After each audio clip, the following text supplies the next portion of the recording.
بوسیدہ ہڈیوں کی فریاد۔ روایت ہے کہ جب حضرت داؤد علیہ السلام سے ترک اولا سرزد ہوا اور آپ علیہ السلام کوہ بیابان میں جا کر آہوزاری کی، تو چلتے چلتے آپ علیہ السلام اس پہاڑ پر جا پہنچے جہاں ایک غار میں جناب حزقیل علیہ السلام مصروف عبادت تھے۔ جب حزقیل علیہ السلام نے پہاڑوں اور حیوانوں کا گریہ سنا تو سمجھ گئے کہ یہ جناب داؤد علیہ السلام ہے جو تشریف لا رہے ہیں۔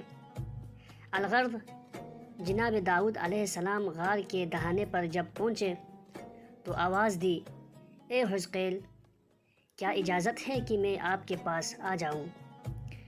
جناب حزقیل علیہ السلام نے جواب دیا، نہیں، کیونکہ آپ ترک اولا کے مرتکب ہو چکے ہیں۔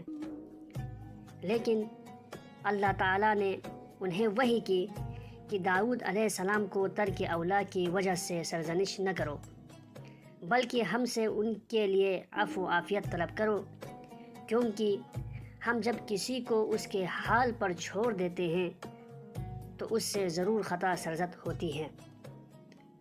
جناب حزقیل علیہ السلام نے حضرت داؤد علیہ السلام کو آنے کی اجازت دی۔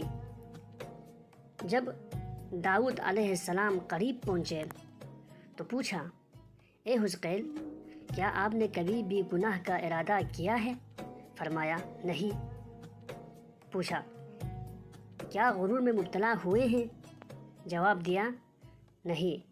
پھر پوچھا، اچھا کیا دنیا اور اس کے لذتوں پر آپ کا دل آتا ہے؟ اس وقت فرمایا، ہاں۔ تو پوچھا، اچھا پھر آپ اس کا علاج کیسے کرتے ہیں؟ فرمایا، غار کے شگاف میں داخل ہو جاتا ہوں اور جو کچھ وہاں دیکھتا ہوں اس سے عبرت لیتا ہوں۔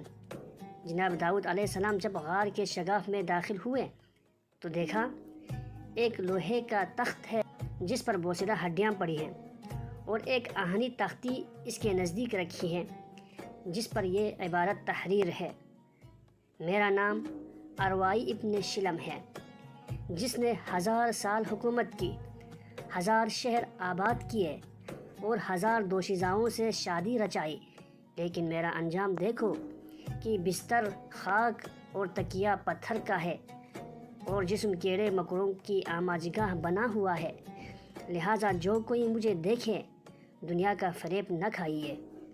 آخر میں یہ شعر، آخری جس کا ٹھکانہ ایک مٹھی خاک ہو، کیوں بنائی زندگی میں قصر و گردوں شگاف۔ اگر آپ کو ہماری یہ ویڈیو پسند آئی تو چینل کو ضرور سبسکرائب کیجیے گا۔ شکریہ۔